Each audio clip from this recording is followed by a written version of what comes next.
தேசங்கள் யாவையும் தருவேன், உன் சந்ததிக்குள் பூமியில் உள்ள சகல ஜாதிகளும் ஆசீர்வதிக்கப்படும் என்றார்.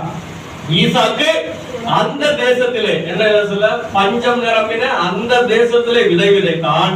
கர்த்தர் அவனை ஆசீர்வதித்தினால் அந்த வருஷத்தில் 100 மடங்கு பலன் அடைந்தான். அவன் ஐஸ்வர்யவனாகி வர வர விருத்தி அடைந்து மகா பெரியவனானான். ஹல்லேலூயா, ஆமென். நீங்களும் நானும் ஆராதிக்கிற தெய்வம் நம்முடைய விசுவாசத்துக்கு பாத்திரர். ஹல்லேலூயா. ஈசாக்கு, நீ பைபிள்ல நிறைய சபைகள்ல என்னன்னா, இந்த ஈசாக்குடைய அப்பாவாகிய ஆபிரகாமை பத்தி நிறைய பேச்சு பண்ணுவாங்க. இந்த ஈசாக்குடைய பையன் யாக்கோபை பத்தி நிறைய பண்ணுவாங்க. அவங்க பேரை யோசேப்பை பத்தி நிறைய போடுவாங்க. இந்த ஈசாக்க டீல விட்டுருவாங்க. இந்த ஈசாக்க பெருசா டச் பண்ணிக்கவே மாட்டாங்க. ஈசாக்க வந்து ஒரு என்ன சொல்றது, ஒரு மாற்றான் வீட்டு புள்ள மாதிரியே தான் வச்சிருப்பாங்க. ஆனா எபிரேயர் 11ஆம் அதிகாரத்துல வாசித்து பார்த்தீங்கன்னா, he made a major role, he made one of the major role. அவர் ரொம்ப முக்கியம். ஈசாக்கு ரொம்ப முக்கியமா வாழ்க்கையில வாசித்து பார்த்தா அவர் வாழ்க்கையில அவ்வளவு விசுவாசம் நிரம்பி இருந்தது. அந்த பஞ்சங்கள் வந்த போது அந்த ஊர்ல இருக்கிற எல்லாரும் பொட்டி படிக்கல கட்டிட்டு இருக்கிறாங்க. எங்க எகிப்துக்கு போறதுக்கு எல்லாம் ஊர்ல தெருவுல எல்லாம் மாட்டு வண்டியில எல்லாம் ஏத்திட்டு இருக்கும் போது ஈசாக்கு மட்டும் அங்க இருக்கும் போது அங்க இருக்கிறவங்க என்ன கேட்டிருப்பாங்க, பஞ்சம் வந்து ஒரு நாளும் எல்லாம் நூற்றுக்கணக்காக போய் செத்துட்டு இருக்கிறாங்க. ஒரு வயல், ஒரு மழை இல்ல, ஒரு விளைச்சல் இல்ல, இப்படி இருக்குது. நீ நீங்க உட்கார்ந்துட்டு இருக்கிற ஈசாக்கு என்ன சொல்லியிருப்பாரு? இல்லங்க, என் கர்த்தர் என்ன பண்ணிருக்காரு, என்ன சொல்லியிருக்கிறாரு, நீங்க தான் இருக்க சொல்லியிருக்கிறாரு. அப்ப அங்க இருக்கிறவங்க என்ன சொல்லியிருப்பாங்க, நீ அறிவில்லையா, உனக்கும் அறிவில்ல அப்படின்னு சொல்லி வேற என்னமோ கேவலமா பேசிருப்பான். அப்படிதானே அப்படின்னு சொல்லி அவனுக்கு தெரியாதுல்ல கர்த்தருடைய மகிமை. ஆனா கர்த்தருடைய வார்த்தைக்கு கீழ்ப்படிந்திருந்த பைபிள் சொல்லுது, பஞ்ச காலத்துல விதை விதைத்தான், கர்த்தர் அவனை ஆசீர்வதித்ததினால் 20%, 30%, 70%, 100% பணம் வந்தது. ஹல்லேலூயா. கர்த்தருடைய குறைஞ்சபட்ச ஆசீர்வாதம் 100%. விவசாயம் யாரா பண்ணிருக்கீங்களா? விவசாயம் தெரியும்படி விவசாயில பார்த்தது கூட இல்லையா? பண்ணிருக்கீங்களா? நீங்க பண்ணிருக்கீங்களா? Super, very good. எவ்வளவு அது நான் கிராமத்துல ஊழியம் பண்ணும்போது விவசாயிகள் பேசுறேன். அவங்க சொல்லுவாங்க, சரியான நேரத்துக்கு மழை வந்து, சரியான நேரத்துக்கு விதை வச்சு, சரியான நேரத்துக்கு சூரிய ஒளி வந்து, நாங்க சரியான நேரத்துக்கு அந்த எல்லா எருவெல்லாம் போட்டாதான் ஒரு 50%, பெரும்பாலும் 60% பலன் வரும். இதெல்லாம் ப்ராப்பரா நடந்தாதான். ஆனா பைபிள் சொல்றது, இந்த பஞ்ச காலத்துல சரியா தண்ணி இல்ல, சரியா சூரிய வெளிச்சம், சரியான எந்த விதமான அடிப்படை வசதியே இல்ல. ஆனா கர்த்தர் ஆசீர்வதிச்சாரு, 100 மடங்கு பலன் வந்து. ஹல்லேலூயா. நீங்களும் நானும் ஆராதிக்கிற தெய்வம் எப்பேற்பட்ட சூழ்நிலையிலையும் நம்ம நடத்துகிறவர். விசுவாசம்னா என்ன? எல்லா சூழ்நிலைகளும் எதிரா இருக்கலாம், அந்த நேரத்துல ஆண்டவர் நம்பணும். விசுவாசம் எல்லாமே சரியா இருக்குது, ஆண்டவரை நம்புறேன், அது பெரிய விஷயமே இல்ல. ஈசாக்கு எல்லா சாத்திய கூறுகள்லாம் எதிரா இருக்குது. மழை இல்ல, பஞ்சம், வறட்சி, நூற்றுக்கணக்கான பேர் செத்து போயிட்டு இருக்கான், நூற்றுக்கணக்கான பேர் வேற ஊருக்கு போயிட்டு இருக்கான். ஆனா கர்த்தர் மேல நம்பி அந்த பஞ்ச ஊரிலே இருந்து விதைவிச்ச போது கர்த்தரோட 100 மடங்கு பலன் வந்ததை பார்க்கணும். நானும் நம்மளுக்கு விரோதமா இருக்கிற சூழ்நிலைகள்லாம் எதிராக இருக்கலாம். நம்ம குடும்பம் ஆசீர்வதிக்கவே முடியாதபடி சூழ்நிலைகள் இருக்கலாம், நம்ம வீடு கட்டவே முடியாத அளவுக்கு காரியங்கள் இருக்கலாம், நமக்கு வாழ்க்கையில ஆசீர்வாதம் வரவே முடியாது, எங்க சூழ்நிலைகள்ல எதிராக இருக்கலாம். ஆனா நம்மளுடைய கர்த்தர் எல்லா சூழ்நிலைகளும் மாற்ற வல்லமையுள்ளவரானா, இது நடக்கணும்னா நீங்களும் நானும் நம்மளுடைய சூழ்நிலைகளை பார்க்காம கர்த்தரை பார்க்கிற இருதயம் முக்கியம். நம்ம பேதுருவை பத்தி வாசிக்கும் போது மத்தேயு 14:30 வாசிக்கிறோம். மத்தேயு 14:30. காற்று பலமாய் இருக்கிறதை கண்டு, சூப்பர், காற்று பலமாய் இருக்கிறதை கண்டு பயந்து அமிர்ந்து போகையில், ஆண்டவரே என்னை ரட்சியும் என்று கூப்பிட்டான். ஆண்டவரே என்னை ரட்சியும் என்று கூப்பிட்டான். ஆண்டவர் தண்ணீர நடந்து வந்த போது பேதுருவும் 11 பேர் 12 பேர் இருக்கிறாங்க அந்த படகுல. ஆனா நீங்க தான் சொன்னா, நானும் தண்ணீர நடக்கிற ஆண்டவரே அப்படின்னு சொல்லி ஒரு தைரியமா வர நடந்துட்டு வந்துட்டு இருக்கிறார். ஆனா பைபிள் சொல்லுது, அவன் காற்றை பார்த்த போது அமிர்ந்து போனான். ஆண்டவரை பார்க்கிற வரைக்கும் அவரால் தைரியமா நடக்க முடியுது, முழுகாம நடக்க முடியுது. ஆனா எப்ப பார்வை காத்து மேல போச்சோ அப்ப அழிவு வந்தது. அப்ப நீங்களும் நானும் கர்த்தரை பார்க்கிற வரைக்கும் நம்ம பிரச்சனைகள் மேல ஜாலியா நடந்து போயிட்டே இருப்போம். ஆனா நம்ம கர்த்தரை விட்டு நம்ம பார்வை காத்து மேல, பிரச்சனைகள் மேல போச்சுன்னா அன்னைக்கு நம்ம வாழ்க்கையில அழிவு வந்துடும். ஆனா ஈசாக்கு பிரச்சனைகளை பார்க்கல, பஞ்சத்தை பார்க்கல, ஆசீர்வதிக்கிற கர்த்தரை பார்த்தார், அந்த வாக்குத்தத்தத்தை பார்த்தார், கர்த்தர் அவரை ஆசீர்வதித்து நடத்தியிருந்தார். ஹல்லேலூயா. இரண்டாவது, இந்த ஈசாக்கு லகாய் ரோயி என்ற இடத்துல இருந்தார் அப்படின்னு நம்ம பைபிள்ல பார்க்கிறோம். ஆதியாகமம் 24:62. ஈசாக்கு தென் தேசத்தில் 4 வார்த்தையா? ஈசாக்கு தென்தேசத்தில் குடியிருந்தான். அப்பொழுது அவன் லகாய்ரோயி எனப்பட்ட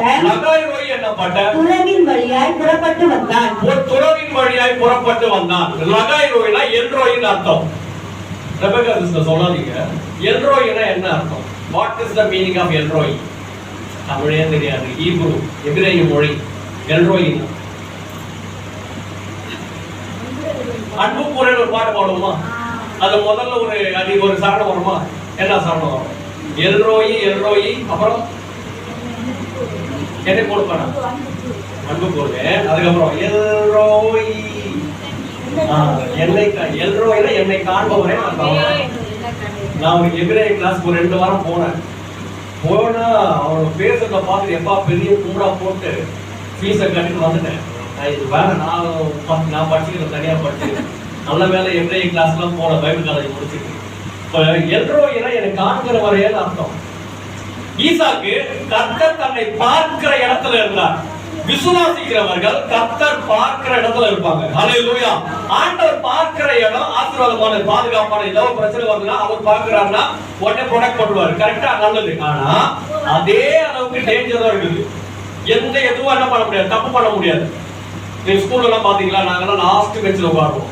யாரும் லாஸ்ட் பெஞ்சில் உட்காருவாங்க? மிஸ் கண்ணில் படவே கூடாது. ஏதாவது கேள்வி கேட்டா நம்ம கண்ணில் பற்றவே கூடாது. எங்க உட்காருவாங்க? லாஸ்ட்ல உட்காருவாங்க. இன்ஸ்பெக்ஷன்லாம் வரும்போது அதனாலேயே மிஸ் டீச்சர்ல என்ன பண்ண விரும்பினா படிக்கிற பசங்க லாஸ்ட்ல உட்கார வைப்பாங்க. ஏன்னா இன்ஸ்பெக்ஷன், கவர்மெண்ட் இன்ஸ்பெக்ஷன் வரும்போது கரெக்டா லாஸ்ட் பெஞ்ச் தான் கேட்பாங்க. இதுக்கு என்ன பதில் சொல்லு, இந்த வேலை செய்யணும், நல்லா வேலை செய்யறவே ஓனருக்கு முன்னாடி உட்காருவான். லோன் இருக்கிற கேஸ் எல்லாம் இருப்பாரு. ஓனர் கண்ணே நம்ம மேல பற்றக்கூடாது, நம்ம பண்ற தில்லா நகரி எல்லாம் தெரிஞ்சிடக்கூடாதுன்ற மறைஞ்சிருப்பான். ஈசாக்கு ஆண்டவருடைய பார்வைக்கு மறைஞ்சு இல்லை, ஆண்டவருடைய பார்வை பார்க்கிற இடத்துல இருப்பார். ஹல்லேலூயா. ஆண்டவர் என்ன பார்க்கணும், ஆண்டவருடைய தயவுல இருக்கணும். என் மனப்போக்கின்படி வாழ ஆண்டவருடைய பார்வை அது எவ்வளவு பாதுகாப்பு. அதே நேரத்துல நான் பாவத்துல விட முடியாது, நான் இஷ்டம் போல பண்ணிட முடியாது. அவர் பார்த்து உடனே கரெக்ட் பண்ணிடுவாரு. அது டேஞ்சரான இடம் தான். ஆனா ஈசாக்கு ஆண்டவர் பார்க்கிற இடத்தை விரும்பினார். ஹல்லேலூயா. பைபிள் சொல்லுது, கண்காணியை விரும்புகிறவன் நன்மையானதை கண்டடைகிறான். தன் மனம் கண்காணியை வெறுக்கிறவன் தன் மனம் போனபடி வாழ பார்க்கிறான். பைபிள்ல போட்டு எனக்கு யாரும் நிறைய பசங்கள்லாம் என்ன பண்ணுவாங்க, யாரும் கேள்வி கேட்க கூடாது, அம்மா கேட்க கூடாது, அப்பா கேட்க கூடாது, யாரும் கேள்வி கூடாது, நான் பாட்டு ஜாலியா இருக்கணும். ஆனா ஈசாக்கு அப்படி இல்லை. ஆண்டவர் என்ன பார்க்கணும், ஆண்டவர் என்ன கேள்வி கேட்கணும், என்கிட்ட தப்பு வரும்போது அதை சரி பண்ணணும். ஆகாரு 16ஆம் அதிகார வாசல்ல ஆகார சொந்த வீட்டுக்காரர் என்ன பண்றாரு, கூட இருந்து குழந்தை பெற்றுக்கிட்ட புருஷன் என்ன பண்றாரு, வெளியே போமா, அதுக்கப்புறம் தேவையில்லை.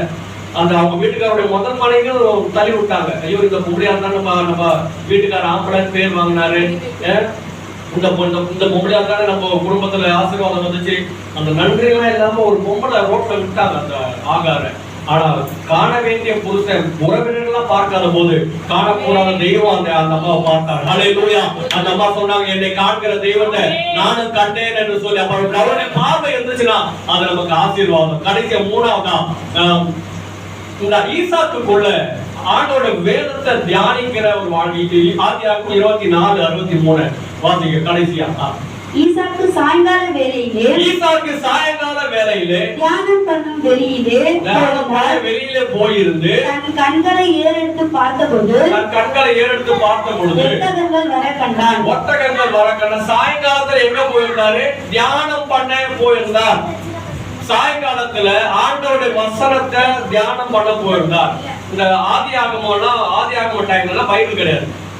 வேத அறிஞர்கள் சொல்றாங்க, மோசே தான் பைபிள் எல்லாம் என்ன பண்ணிருக்கிறார், மோசே காலத்துல பைபிள் எழுதுனாங்க. அதுக்கு முன்னாடி எல்லாம் ஓரல் ட்ரெடிஷன், காது வழியா செவு வழியா கேட்கிற காரியம் தான். கடவுள் எப்படி உலகத்தை உண்டாக்குறாரு, நம்ம படிக்கிறோம் ஆதியாகமம் 1, 2 அதெல்லாம் படிக்கிறோம். இதெல்லாம் ஓரல் ட்ரெடிஷனா தான் இருந்துச்சு. அப்ப இவர் எதை தியானிச்சிருப்பாரு, அவங்க அப்பா ஆபிரகாம் சொல்லியிருப்பாரு, 75 வயசுல நான் இருந்தேன், கட்சி வேலை கண்ணெல்லாம் செஞ்சுட்டு இருந்தேன். ஆனா கர்த்தர் தான் என்ன நோக்கி கூப்பிட்டு 75 வயசுல கூப்பிட்டாருப்பா, நீ 100 வயசுல பிறந்த, வானத்தெல்லாம் எனக்கு காமிச்சாரு. இதெல்லாம் எவ்வளவு விலக்கி சொல்லியிருப்பாரு. இதெல்லாம் வச்சு தியானிக்கிறவராக இன்னைக்கு நமக்கு 66 புக்கு கர்த்தர் கொடுத்திருக்கிறாரு. நம்மளுக்கு என்னன்னா பாட்டு, இன்னைக்கு எல்லாம் நம்ம பாட்டு பாடிட்டே இருக்கோம்.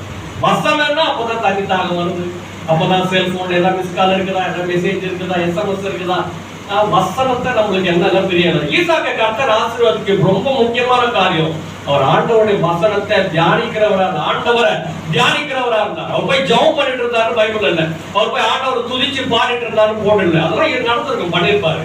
ஆனா ரொம்ப முக்கியம், அவர் தியானிக்கிற ஒரு மனுஷனா இருந்தார். நீங்களும் நானும் ஆண்டோட வசனத்தை தியானிக்கிறதுனா என்ன? ஆண்டோட வசனத்தை யோசிக்கிறது.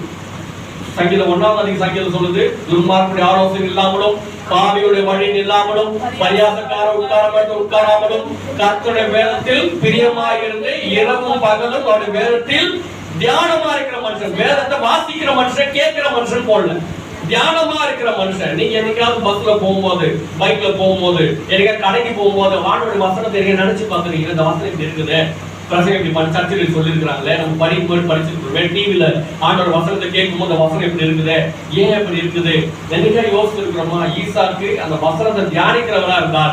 கர்த்தா வாழ்க்கையில யார் யாரெல்லாம் எதிரிகள் எழுப்பினாங்களோ எல்லாருக்கும் மேல ஜெயத்தை கொடுத்தார். அல்லேலூயா. இவன் துறவுகளை தோன்றும் போதெல்லாம் வந்து மூடி போட்டுட்டே இருந்தான். மூன்றவனா துறவை தோன்றுதான் கஷ்டம் இல்ல, புவியீர்ப்பு விசைக்கு எதிராக செயல்படுறது இல்ல, மண்ணை எடுக்கிறதான கஷ்டம், மண்ணை தள்ளுறது ஈஸி. மண்ணை தள்ளுறவன் தான் தயாராயிட்டான். இவர் துறவை தோன்றும், இவர் ஜாலியாக காரணம் கர்த்தர் அவர் ஆசீர்வதிச்சுட்டே இருந்தார். அல்லேலூயா. அவங்க மனைவிக்கு குழந்தை இல்லாத போது ஆண்டவர்கிட்ட போய் ஜெபம் பண்றவரா இருந்தார். கர்த்தருக்கு ஏற்ற நேரத்தில் குழந்தை பாக்கிற கட்டளையிட்டார். அப்ப நீங்களும் நான் ஆண்டோட வசனத்தை தியானிக்கிறவர்களா இருந்தோம்னா, ஆண்டவர் மேல விசுவாசம் இருந்தோம்னா எல்லா சூழ்நிலையும் ஜெயிக்க வைப்பார். எல்லா கண்ணில மூடி. அல்லேலூயா.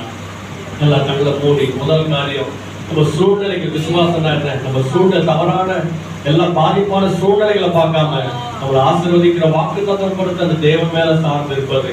இரண்டாவது, ஹல்லேலூயா, நீங்களும் நான் அவருடைய பார்வையில், ஈசாக்கு ஒரு பார்வைப்படுகிற இடத்துல இருந்தார். மூணாவது, ஹல்லேலூயா, அவர் தியானிக்கிறவரா இருந்தார். ஆண்டவரே நன்றி ராஜா, தகப்பனே எங்க வாழ்க்கையில எங்க பார்வைகளை ஆண்டவரே நடக்க முடியாத எதிர்மறையான சூழ்நிலைகள் மேல வைக்காம, ஆண்டவர் எந்த சாத்தியக்கூறுகளும் இல்லாத காரியங்கள் மேல வைக்காம, எங்களை ஆசீர்வதிக்கிற எல்லா காரியங்களையும் ஆச்சரியமா நடத்துகிற எங்கள் தேவாதி தேவன் மேல எங்கள் பார்வை வைக்க கர்த்தர் எங்களுக்கு அனுகிரகம் பண்ணுவீராங்க ராஜா. உங்களுடைய பார்வை படுகிற இடங்கள் உங்க பார்வைக்கு நேரா நாங்கள் இருக்க, ஆண்டவரே அப்பா சூழ்நிலைகள் வந்த போது ஆண்டவர் யோசேப்பு எப்படி ஆண்டவரை பார்க்கிற தேவனுக்கு முன்பதாக எப்படி செய்வது விலகி ஓடினது போல ஆண்டவர் நாங்கள் உங்களுடைய பார்வைக்குள்ளாக இருக்க கிருபை பாராட்டும். ஆண்டவர் வேதத்தை தியானிக்கிற இருதயத்தை தார, நேரங்களை தார, அந்த ஆர்வத்தை தாங்க ராஜா. ஆண்டவரே ஆவியானவரை புரிய வைப்பீராங்க. அது தடை பண்ணுகிற எல்லா ஆண்டவரே அப்பா எல்லா சாக்கு போக்குகளை நான் மாற்றோம். இது புரியவே இல்லையே, இதை படிச்சு என்ன பண்ண போறேங்கிற இருதயங்களை நான் மாற்றுங்க ராஜா. நாங்கள் ஒரு நாளைக்கு ஒரு அதிகாரமாவது வாசிக்க எங்களுக்கு கிருபை பாராட்டும். இந்த இறக்கத்தின் ஒவ்வொரு தாக்கி நடத்தும் வந்திருக்கிற ஒவ்வொரு பேருக்கான ஆசீர்வதிங்க ராஜா.